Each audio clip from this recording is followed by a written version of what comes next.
Hey everybody, my name is Emily. Welcome back to my homestead and week 6 of the Three Rivers Challenge, a pantry challenge where our family is only buying milk at the grocery store for the months of January and February.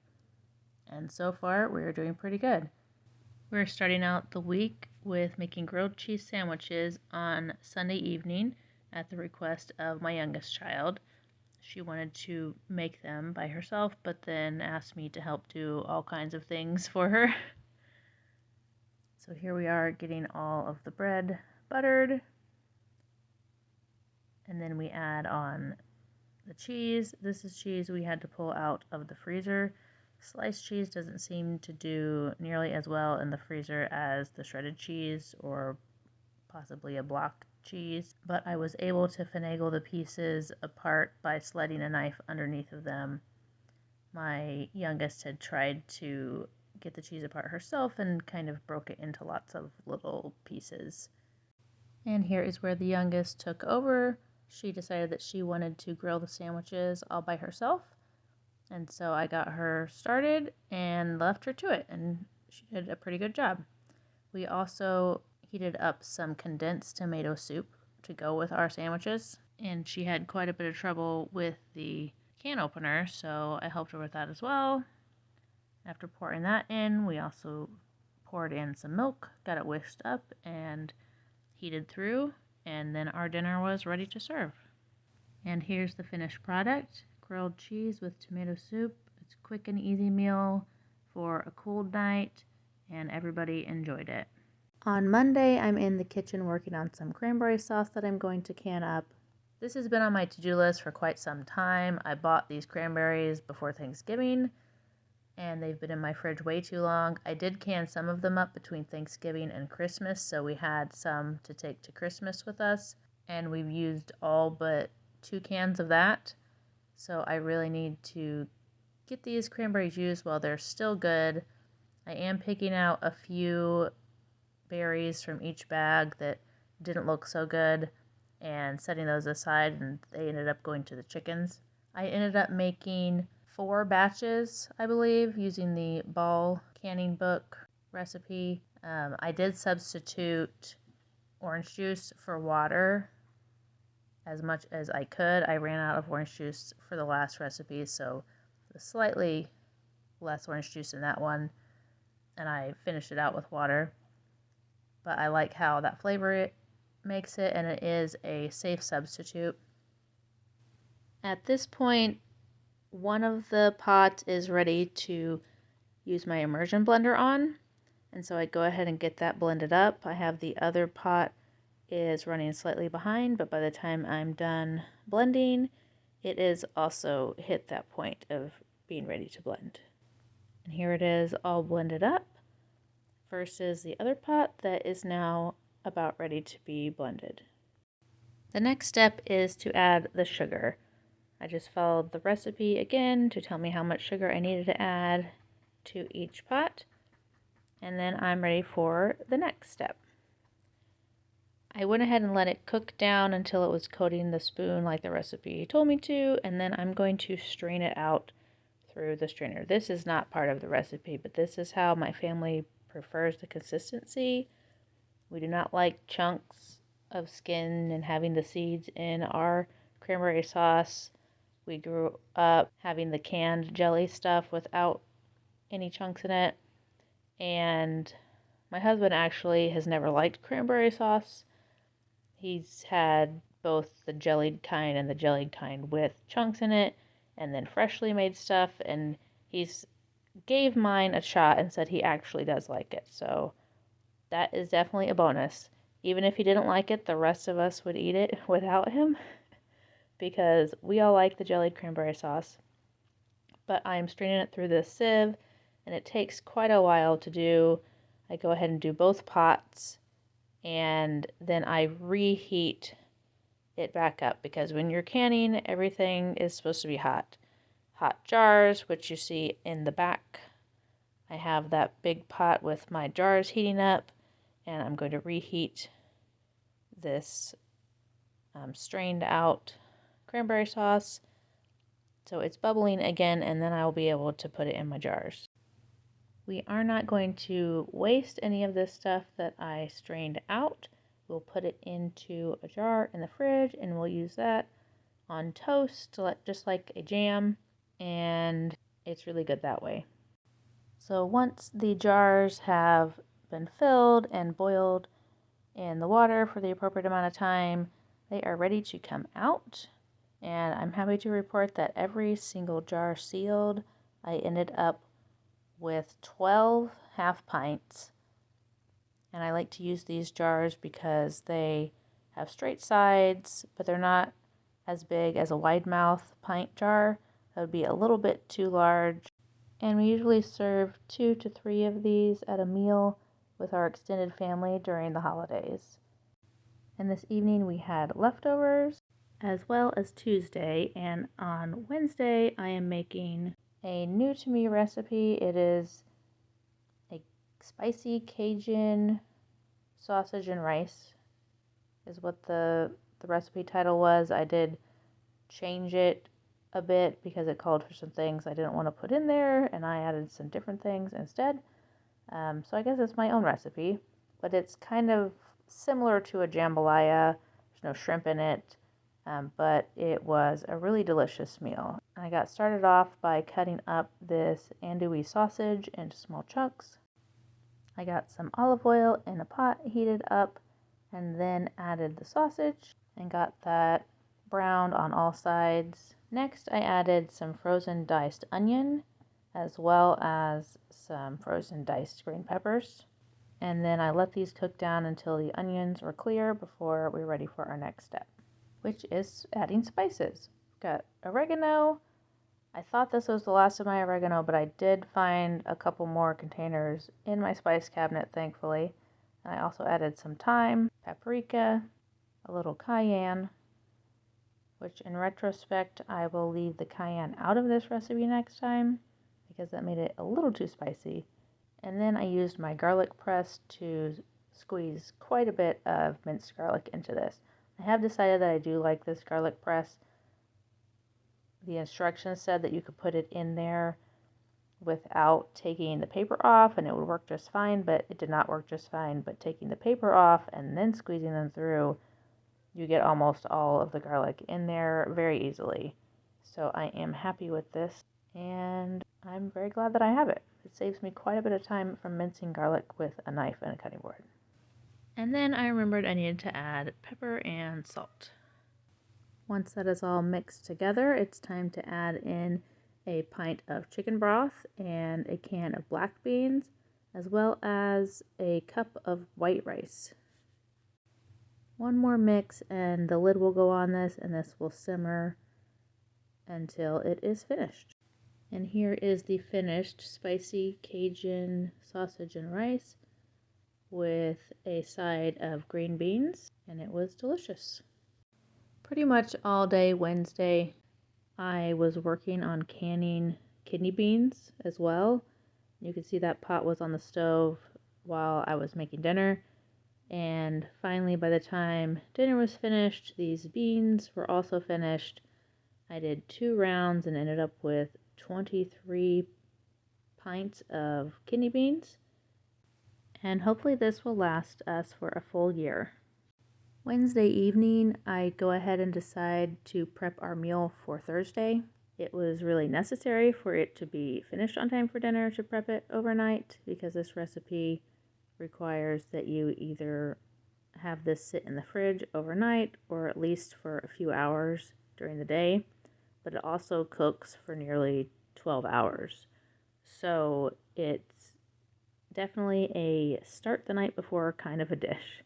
I'm making a spice rub with kosher salt, cumin, black pepper, chili powder, and brown sugar. This is going to get rubbed all over a pork butt. I believe that is the shoulder of the pig, and I actually bought some quite large ones that were bone in and cut them in half. One half ended up being bone in and one half ended up being boneless, and this is one of the boneless portions. It's also a fairly small piece, but it's still more than enough for my family for dinner for one night. So once that is all coated, I get it wrapped up in some plastic wrap, and it's going to sit in the fridge until tomorrow morning. First thing in the morning, I pull this out of the fridge, and I've got a roasting pan with a rack in it. I will unwrap the pork butt and stick it into that roasting pan, and then stick a meat thermometer in it, and that is going to help me keep track of when to do the next step.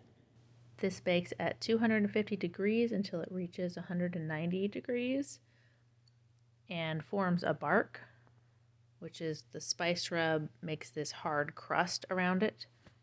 Then I'll take it out of the oven and wrap it in aluminum foil.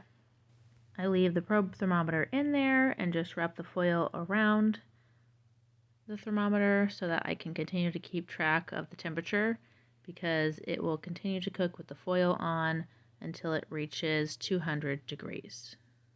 Once it's out of the oven, it needs to rest for about 40 minutes before I even take the foil off, so I get started on the side dishes at that time. And I am going to start out with making some homemade mac and cheese. After melting some butter in the pan, I add flour, salt, pepper, and whisk that together and let it cook for a minute or two. Next comes the milk, followed by some tapioca starch. Tapioca starch may not be completely necessary for this recipe, but it really does help it thicken up a lot faster. The original recipe I based this off of called for half and half, and I just never have that in the house, so I started using tapioca starch in place to make it a little bit more thick, and I always sift it into the pot so that it doesn't clump at all, and get that whisk together and let it cook down until it has thickened up. By that time, my water is now boiling, and I can add my macaroni noodles. I've got a separate pot going next to this one that you can't really see, and I salt the water and then wait for the noodles to cook. Once my white sauce is thickened up, I add some shredded cheddar cheese. I add quite a bit of it, and I get this all mixed up and turn the heat off, and it is ready to go on the noodles. I drain the noodles and then pour the cheese sauce over the top. I get all of that mixed together to coat the noodles really well, and then we are ready to unwrap our pork butt. Because it cooked low and slow, it is super tender, and I can easily shred it with a couple of forks. The bark has a bit of a spicy taste to it, and it really flavors the whole pork butt, and it goes well with the macaroni and cheese and some California blend vegetables that I heated up as well. We also had this meal on Friday night. On Saturday, I felt like I spent the entire day in the kitchen, and I pretty much did. First, I was making some bread, and my youngest has been asking, could I please make cinnamon roll bread when I make bread? So I'm making 2 loaves today, one a cinnamon roll loaf and one a regular white loaf. I get the dough pounded out and then rolled out into a rectangle, similar to what you'd do for cinnamon rolls. Then I get butter spread out all over the dough, and then follow that up with a good dose of cinnamon and sugar. Then I roll it up, tuck the ends in, and put it in the pan. Then I follow up with my regular white bread, pounding it down, rolling it up, and putting it in the pan, and they both go in the oven to do their second rise. And here they are coming out of the oven. The cinnamon roll bread did not rise nearly as well as I expected it to. I have made it before, and it's usually the same size as the white loaf, but it still tasted good. It was still cooked all the way through, and I'm actually showing you an image of me cutting it up the following day because I was so tired that night that I totally forgot to slice it up, so I sliced it up on Sunday. For dinner, we are making a double batch of chili. My youngest here wanted to help again, and so she is dicing up the onions. The reason we're making a double batch is because my mom, brother, and sister are coming to visit for the weekend, and they were here for dinner both Saturday and Sunday nights. I was hoping to make chicken and dumplings this night because it is my mom's favorite. My mom's birthday is this week, and my brother's birthday is next week, and so they were coming up to celebrate with us. I unfortunately didn't have a chicken defrosted fast enough, and so I have it cooking in the crock pot, but it wasn't finished by the time it was time to start making dinner. So I decided to make chili instead because it was quick and easy, and I knew everybody would enjoy it. So I'm adding 2 pounds of ground beef to the pan to get that all browned up. Then we add in the onion as well as some green pepper. And after those cook down, we are ready to drain the excess fat out of the pan before we add the next ingredients. I then use my garlic press to add garlic to the pan, and then we are ready for some tomato paste. We get that added in and mixed in really well to coat the meat, and then we are ready to add in 2 quarts of canned tomatoes and 2 pints of home canned kidney beans, followed by our herbs and spices.